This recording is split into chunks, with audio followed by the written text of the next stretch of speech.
Gawa ko, kahit makapagbigay ka ng ilang dollar lang, at least it will help, di ba? Oh. Ay, Oo. ano pong bahay po yun? Yung bahay ni Lula Binay, yung bahay namin na malaki. Paano ko, pagkapunta ko sa Pilipinas, paano ko mahanap yun? Sa Galungin yun eh. Hindi, pagpunta mo sa Pilipinas, hindi, ang bahay na yun, paayos ko para yung mga santo doon sa Italag, ilalagay ko doon sila. Kung magbakasyon ka sa bahay namin, Katubira. Oh, dun sa malapit sa beach? Katabi niya yung bahay, oo, katabi niya. Oh. Kailan ka magbakasyon? Kasi hindi ko pa sigurado pero uwi kami sa November ni Michael. November? Naandun ako. Punta kayo. Doon kayo matulog sa bahay. November ka rin ba uwi? Hindi, itong October 17 nga. Kaya sabi ko sa iyo. Anong kailan kayo babalik? Open yung aking ticket. Ibig sabihin hindi pa kayo nag-decide kung kailan kayo babalik? Hindi. Undecided pa. Kasi hindi ko alam kung gaano katagal yung aking gagawin doon. Kasi paayos ko nga yung bahay para pag maayos na, ililipat ko doon yung mga santo doon sa Bitalag. Kasi bakit ayaw ni Cardo yung mga santo? Malaking pakinabang yung mga sa santo sa pamilya nila. Di ba? Umunlad yung pamilya ni pero namatay na si Cardo Pontanilla dahil dun sa mga sa santo. Maraming taong tumutulong kay Flora eh. Marami noon. Ang hindi lang ma-appreciate ni Cardo yung ginagawa nila. Oo. Kaya yun. Kaya naisip ko na ipaayos ko yung bahay na malaki doon sa Galungin. Pag maayos na, ililipat ko yung mga santo doon. Kasama yung sa papa mo. Lahat-lahat yan. Doon, pero, oo. Kaya, kailangan ko ang tulong ninyo para maayos. Kahit ilang dollar lang na kaya mong maibigay. Bigay mo kay Manang Fredelin mo para si Fredelin ang magbibigay sa akin. Ganun. Pupuntahan ko siya sa bahay dito. Ibigay ko doon. Oo, bigay mo kay Fredelin dyan. Magkapit-bahay naman kayo eh. Sige. Dadalawin ko siya minsan. Oo. Doon lang pala yun. Paano ngayon yan? Siyempre, mga sasanto yun. Paano mo i-process yung mga yon? Hindi naman i-procession. Noong wala wala na ngayon. Ilagay na lang doon. Ang importante, mapaayos ko yung bahay. Ililipat ko yung mga yon doon. Tapos, doon na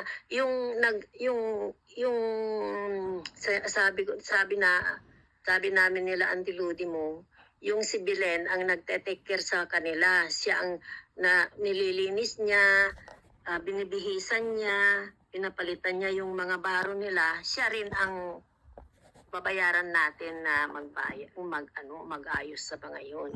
Even just once in Ano pangalan? Belen? Belen, yung taga Bitalag.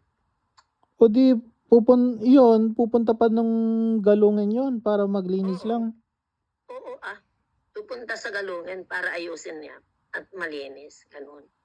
Kaya kailangan ko ng pera na tulong. Kaya naghihingi ako ng tulong. I see. Kaya pag may pera ka dyan na ibigay mo kay Manang Fredelin mo para ibigay niya rin sa akin. Sige. Kapag lumabas ako. Sa bahay naman siya. Sige, try namin na dadaan ni Michael dyan kasi ang niisip niya wala siyang matulugan. Sa Pilipinas, punta kayo doon sa Galungin ha. Matulog kayo doon sa bahay. O sige. Eh, November. ayaw ni Michael makitulog kasi hindi niya kilala yung mga tao. Bakit? Ay, Yung siyempre alam mo na, natatakot. mahirap. Oo, tama. Kaya pag uwi ninyo sa November, doon kayo sa bahay at makita mo yung paaayos ko. Makita mo kung saan O gagawa pupunta, kayo pera ng mo na. bagong altar yan, di ba? O yung parang kwarto Basta lang. oo, oo.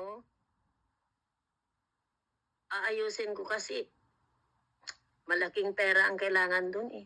Ewan ko.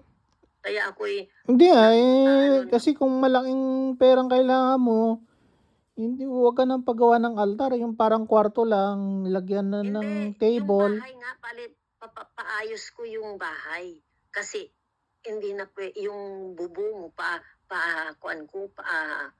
paayos ko yung bubong. Ayusin ko yung bahay. Makikita mo pag uwi ninyo. Yeah, O kaya ako papaayusin mo yung buong bahay. O yung oo, bubong yung lang. bubong ang kwan. O para hindi Wala nang maulanan. nakatira eh. O sino Kaya magbabantay malaking doon? pera. Wala. Basta yun na Si lang. Belen Pati yung lang. mga bahay namin doon, wala namang nagbabantay. O, Wala, hindi kailangan nagbabantay. o walang umuwi dyan na taon-taon na tumitingin? Yeah, umuwi kami nagbabakasyon doon. Sinong kasama mo nagbabakasyon? Ikaw lang? Ay, nung February, si Manang Fredelin mo, si Kira, si Joseph, ang uncle mo. Oo, Lima kami. pumupunta sila dyan? Oo. Really? Sila Uncle Ching mo, nagbakasyon itong June. Ito darating nga lang, itong Oh. August. So gusto pala pumayag sila na umuwi dyan ha? Anong reaction naman nila? Okay naman?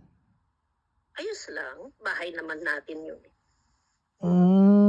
Okay. Yeah.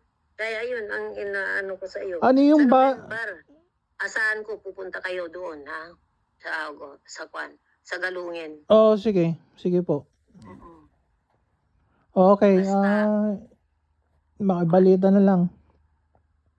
Sige po. Basta darating ka na lang kayo doon o kaya tawagan mo naman ako dito sa Messenger. Oh, sige po.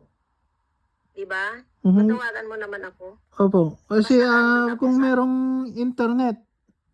Oh, meron siguro internet to. Mayroon internet doon. Saan ho? Ang internet. Sa bahay niyo ho, may internet kayo doon sa Pilipinas? Hindi, pag umuwi ako, roaming itong cellphone ko, inaano ni Manong Marlon mo. Oh, Naayos ni naka-roaming. Marlon. Yeah, naka-roaming itong aking cellphone. Ano yung cellphone mo? Yung Ay, hindi anong ko line? alam mo na. Basta alam kong gamitin. Ganun ba? Sige. Alam ko lang gamitin. Basta makita mo yung aking pangalan, i-click mo na. Yun, masagot na kita. Sige po. Okay. Basta punta kayo pag uwi. Saka yung pera, bigay mo kung magkano lang, ibigay mo kay Manang Fredelin mo, okay? Sige po. Okay. Sige, magpahinga ka na. Thank you Okay, dyan. Basta ingat po. magkita tayo sa November doon sa Galungin. Ha? Sige. Tawagan ko muna kayo para paalam ko. Basta Pero tawagan hindi mo. kaagad kasi may gagawin kami. Sige. Basta darating na lang kayo doon sa awa ng Diyos. Sige po. Dadalaw kami doon. Basta dumalaw kayo. Opo. Matulog kayo, hindi lang dumalaw. Matulog kayo doon sa bahay. Kung Para makita ninyo. Kung gusto ni Michael, encourage ko kasi parang natatakot matulog sa Galungin eh.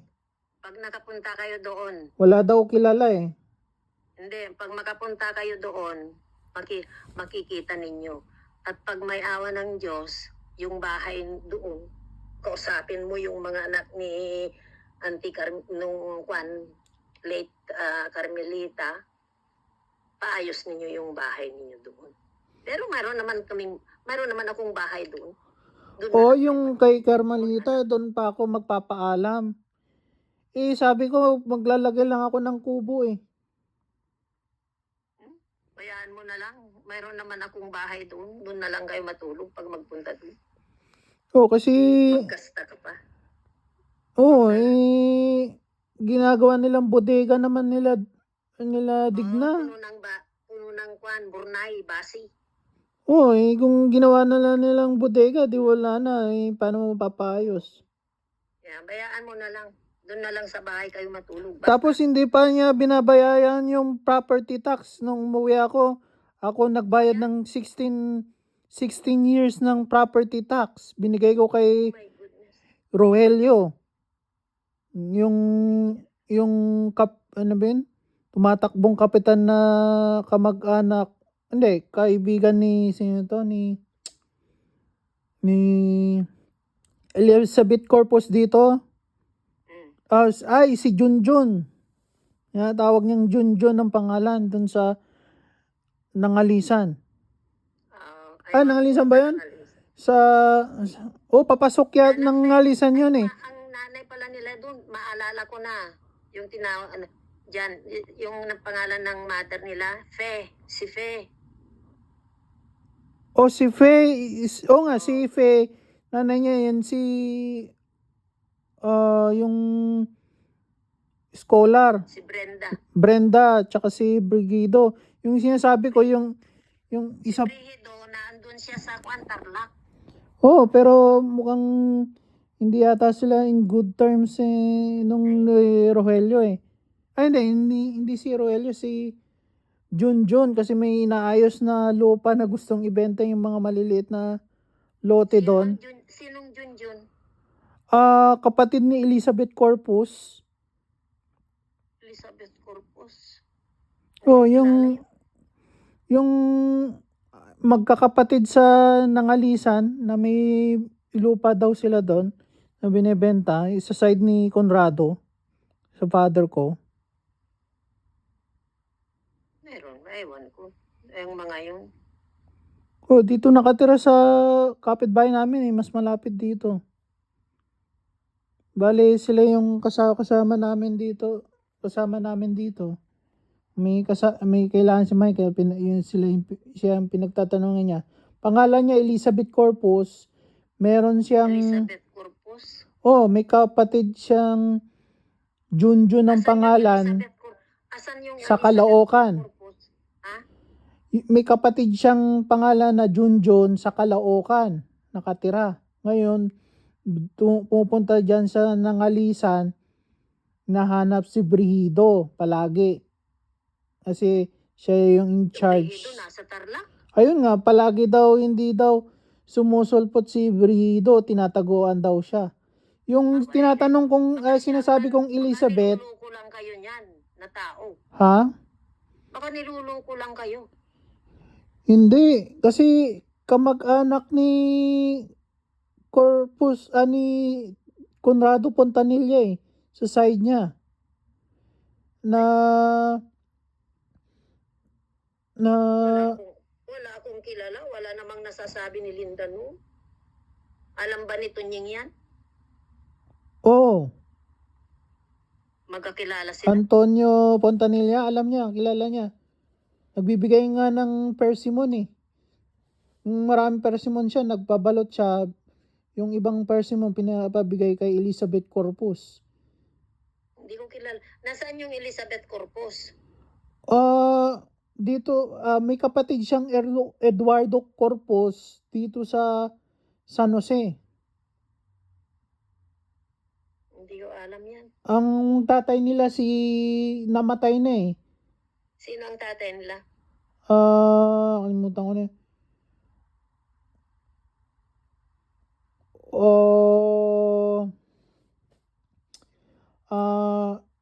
Nakalimutan ko na yung pangalan Kasi parang, kilala nyo si Imelda? Yung palaging assistant ni Teresita Arbatin? Si Imelda, nasa Canada ngayon. Parang kapatid niya si Elizabeth Corpus. Tsaka si Junjun. Kapatid ni Melda, yung Elizabeth, Oo, tsaka si Junjun. tsaka Junjun. Oo. Hindi ko kilala sila. Ay, hindi nyo sila kilala gaano. Mm-mm. O kasi yun nung si Imelda, yung parang assistant palagi, yung payat. Assistant Oo, ni... alam ko si Melda. Oo. Yun. Yung kapatid nga nilang madre, namatay kailan lang. Last month yata yun. Saan? Sa Manila. Nakipaglibing nga si Jotesa. Oh. Tanong mo nga sa kanila.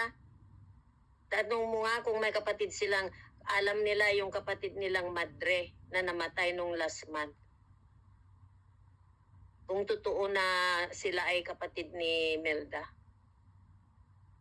Kasi hindi ko sila kilala eh.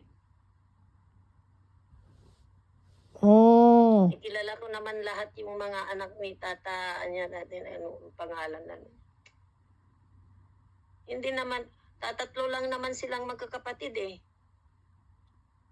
Si Melda, yung Madreti, tsaka si, ano namang pangalan, yung nasa Canada. Tatlo lang sila. Kasi meron pa silang kapatid na taga-Australia eh. Wala. Walang Taga-Australia nagkwekwento. Wala. Ang alam kong nasa Australia, yung anak ni, yung si Lita, yung kapatid ng papa mo. Si, ano na bang pangalan mo? Nakakalimutan kong mga pangalan kasi. Oh, okay. Pero yung Elizabeth Corpus na sinabi mo, hindi ko kilala. Tsaka yung Junjun na sabi mo, hindi. Sige, pakita kayo sa iyo minsan. Itanong mo sa kanila kung kilala ako. Oh, si Helen Oriiro. Oo. Parang hindi naman yata kayo Pinsan kilala ng rin. papa ko kamo. Oh, pinsan, okay. Yan, tanong mo. Oh, kasi... Sige, magpahinga ka na, Ojo. Sige Okay. po, ingat po kayo. Oh, Jan, bigyan mo si Manang Fredeline mo ng pera, ha? Oh, sige, Huwag mong pagka... kalimutan. Mhm. Thank you. At saka Bago sa ako uwi November, ng magkita Pilipinas. tayo. Oo. Okay, bye-bye. Sige po, ingat Take po. care. Bye. Love you, Jan. Love you too. Alright. Bye.